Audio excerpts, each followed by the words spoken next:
આપણી સંકલ્પ ન્યૂઝ ચેનલને સબસ્ક્રાઇબ અને લાઇક કરો, બેલ આઇકન દબાવો જેથી આવનાર ન્યૂઝ અપડેટ્સની નોટિફિકેશન આપના મોબાઈલ પર સૌથી પહેલા પહોંચે.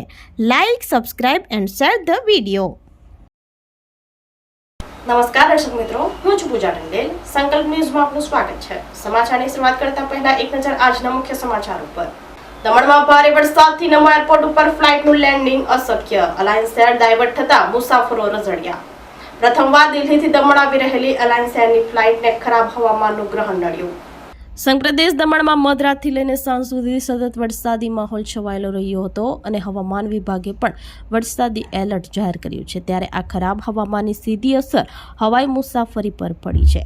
નમો એરપોર્ટ શરૂ થયા બાદ પ્રથમવાર દિલ્હીથી દમણ આવી રહેલ એલાયન્સ એરની ફ્લાઇટને ખરાબ હવામાનનું ગ્રહણ નડ્યું હતું, જેના કારણે પાયલોટ દમણમાં ફ્લાઇટ લેન્ડ કરી શક્યા ન હતા.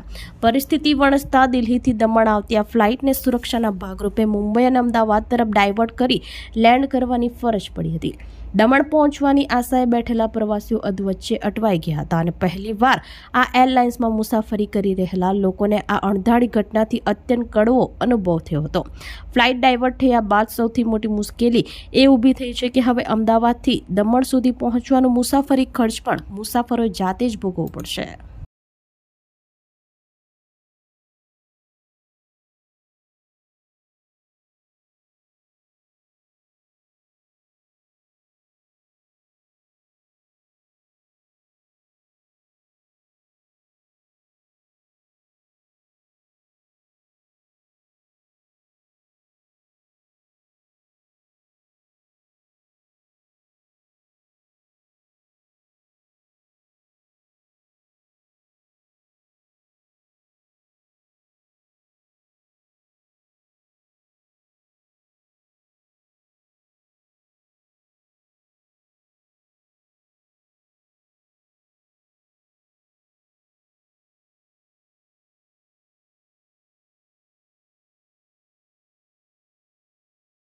પાર્ટીમાં અવિરત વરસાદને પગલે વિશ્રામ હોટલના પાર્કિંગ એરિયામાં દિવાલ અને પતરાના શેડ ધરાશાયી.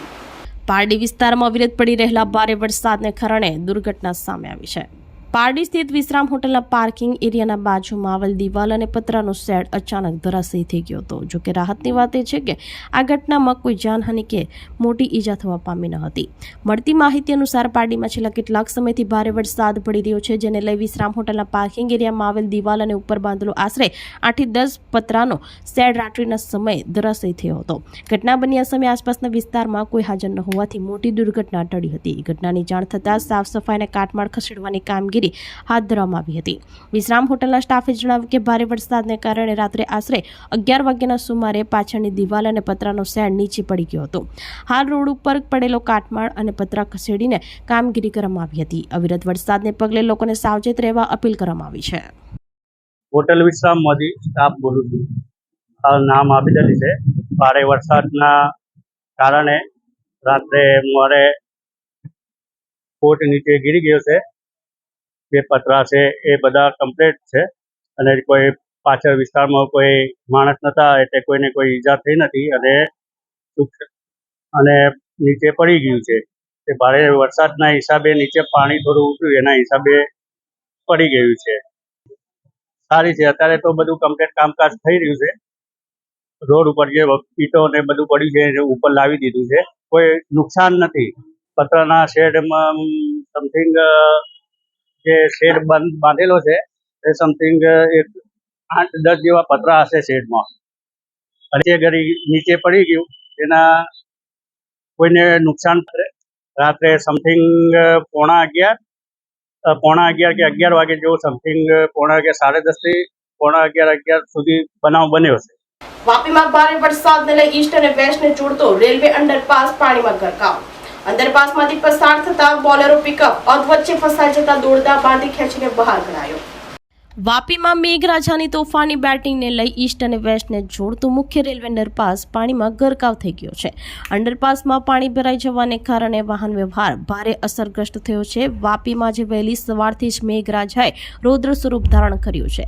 ધોધમાર વરસાદને પગલે શહેરના નીચાણવાળા વિસ્તારોમાં પાણી ભરાઈ ગયા છે, જેમાં સૌથી વધુ વિકટ પરિસ્થિતિ વાપી ઈસ્ટ અને વેસ્ટને જોડતા રેલવે અંડરપાસ પાસે જોવા મળી હતી. અંડરપાસ તળાવમાં ફેરવાઈ જતા વાહન ચાલકો માટે મુશ્કેલી ઊભી થઈ છે. આ દરમિયાન અંડરપાસમાં ભરેલા ઊંડા પાણીમાંથી પસાર થવા જતા એક બોલેરો પિકઅપ વાહન અધવચ્ચે જ બંધ પડી ગયું હતું. પાણીનો પ્રવાહ વધુ હોવાથી ચાલક જીવના જોખમે ગાડીમાં જ ફસાઈ ગયો હતો. જોકે સ્થાનિકો અને રાહદારીઓએ ત્વરિત મદદ કરીને દોરડા વડે વાહનને બાંધીને ભારે જહેમત બાદ ખેંચીને બહાર કાઢ્યું હતું. દર વર્ષે ચોમાસામાં સર્જાતી આ સમસ્યાને લઈ સ્થાનિકોમાં ભારે રોષ જોવા મળી રહ્યો છે.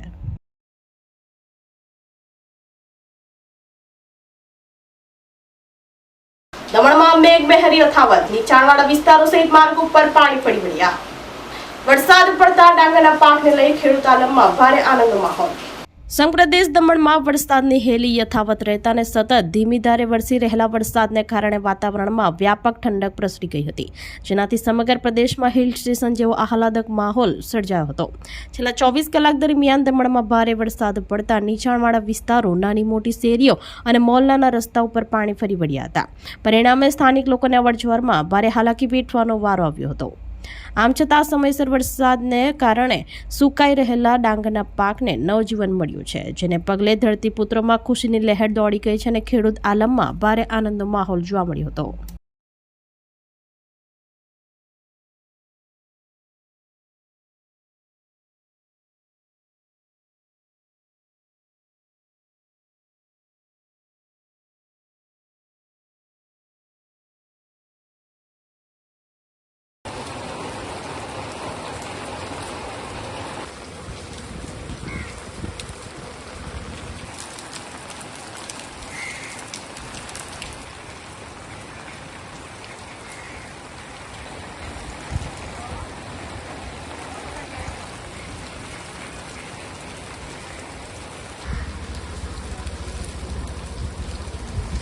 પાડીના સુખેસ ગામે વૃદ્ધ મહિલા દુકાને સામાન લેવા જાઉં છું કઈ પરત ન પડતા ગુમ.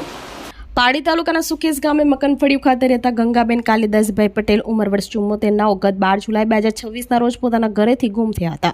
મળતી માહિતી મુજબ ગંગાબેન ગત 12 જુલાઈનો રોજ બપોરે આશરે 12 વાગ્યાના આસપાસ પોતાના ફળિયામાં આવેલી દુકાને જીવન જરૂરી સામાન લેવા જવાનું કહીને ઘરેથી નીકળ્યા હતા. ત્યારબાદ તેઓ મોડી સાંજ સુધી ઘરે પરત ન ફરતા પરિવારે આસપાસના વિસ્તાર તેમજ સગા સંબંધીઓમાં તપાસ શરૂ કરી હતી. પાડી રેલવે સ્ટેશન, વાપી અને વલસાડ સહિતના વિસ્તારોમાં શોધખોળ કરવા છતાંય તેમને કોઈ ભાળ મળી ન હતી, જેથી આખરે તેમના પુત્ર સુભાષભાઈ પટેલે પાડી પોલીસ સ્ટેશનમાં માતા ગુમ થયાની ફરિયાદ કરી હતી. વધુ તપાસ પોલીસે હાથ ધરી છે.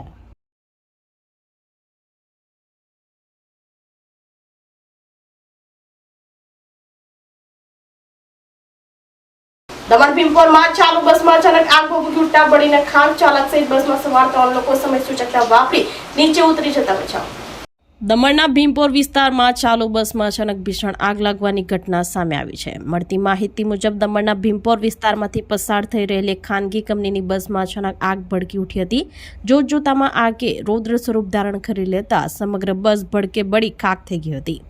બસમાંથી અચાનક ધુમાડાના ગોટે ગોટા નીકળતા જોઈ આસપાસના વિસ્તારમાં અને બસમાં ભાગદોડ મચી ગઈ હતી. જોકે રાહતના સમાચાર એ છે કે બસ ચાલક સહિત બસમાં સવાર તમામ 3 લોકોનો આબાદ બચાવ થયો હતો. સમય સૂચકતા વાપરીને તમામ લોકો તાત્કાલિક બસમાંથી બહાર નીકળી જતા મોટી જાનહાનિ ટળી હતી. ઘટનાની જાણ થતાં ફાયર વિભાગની ટીમ તાત્કાલિક સ્થળ ઉપર દોડી આવી હતી અને ભારે જહેમત બાદ આગ ઉપર કાબુ મેળવ્યો હતો.